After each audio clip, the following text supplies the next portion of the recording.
তখন তো বললেন কেন? থাপ্পড় মারবো। তারপরে চোদা খান কি ছেড়ে যা জানতে। তারপরে কি হয়েছে? আরে ম্যাডাম শুনুন, দুটো গাড়ি বুক কি করুন। হয়েছে? তোর এখানে আছে?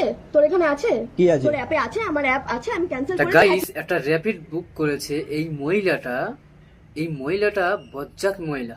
এর মুখের ভাষা এত পরিমাণ খারাপ, তার পাশে ওর মা আছে, সে মার সামনে এমন ভেবে খিস্তি মারছে, ওর মা একবারও প্রতিবাদ করেনি। তো এই রাইটারদার কি দোষ ছিল ওর মধ্যে? হয়তো ওর আসতে লেট হয়েছে, ও এরিয়ার ভেতরে ঢুকে গিয়েছে, তাবু কিন্তু ও ক্যান্সেল করে দিয়েছে। ঠিক আছে, তাকে ভালোভাবে তো বলতে পারে, তাকে খিস্তি মারছে, গালাগালি দিচ্ছে। হ্যাঁ, এ কোন ভদ্রের বাড়ির মেয়ে, অভদ্র মেয়ে? ফেসবুকে এই ভিডিওটা প্রচণ্ড ভাইরাল হয়েছে গাইস।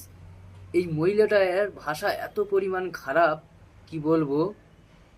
হ্যাঁ, মহিলা দেখেছি, কিন্তু এর মতন মহিলা আমি এই প্রথম দেখছি।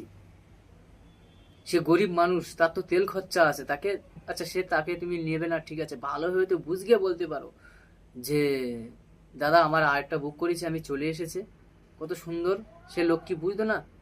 তাকে বাজে ভাষায় গালাগালি দিচ্ছে, আর তার মা ধীরে ধীরে দেখছে। এই কি ভদ্র ফ্যামিলির মেয়ে, অভদ্র মেয়ে, আর তার মারা কোনো কিচ্ছু বলে না। হ্যাঁ, এই পরিবার ভালো না এসব মেয়েদের। হ্যাঁ গাইস, এই ভিডিওটা প্রচুর শেয়ার করবে।